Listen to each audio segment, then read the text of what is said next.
Continuing our discussion on linear inequalities, we have another example problem, but this example problem is different than the ones that we've traditionally seen.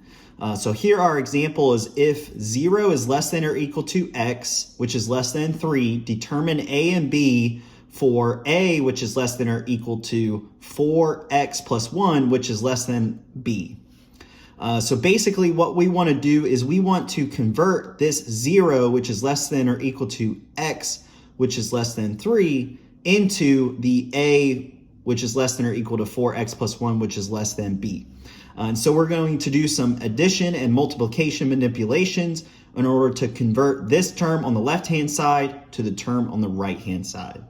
So the first step we want to do is multiply all terms by 4 to get 4x.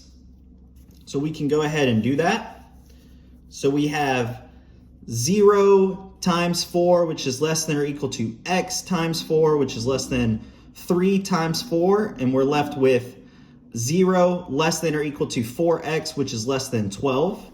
The next step is we want to add 1 to all terms. So after doing that, you can see that the example that we have is starting to take shape. So we have 0 plus 1, which is less than or equal to 4x plus 1, which is less than 12 plus 1.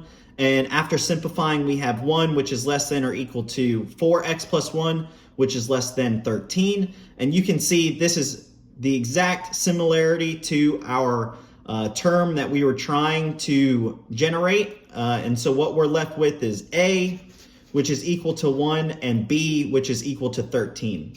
So you might ask yourself, why did we not add the 1 first? Why did we multiply by 4x first rather than doing the addition first in the order of operations? So the reason for that is if we added the 1 first, we would have an x plus 1 term in the middle. After having this term in the middle, there's no way that we can get this 4x plus 1 term. And so that's how we know that the x term was supposed to be multiplied by 4 first in the order of operations.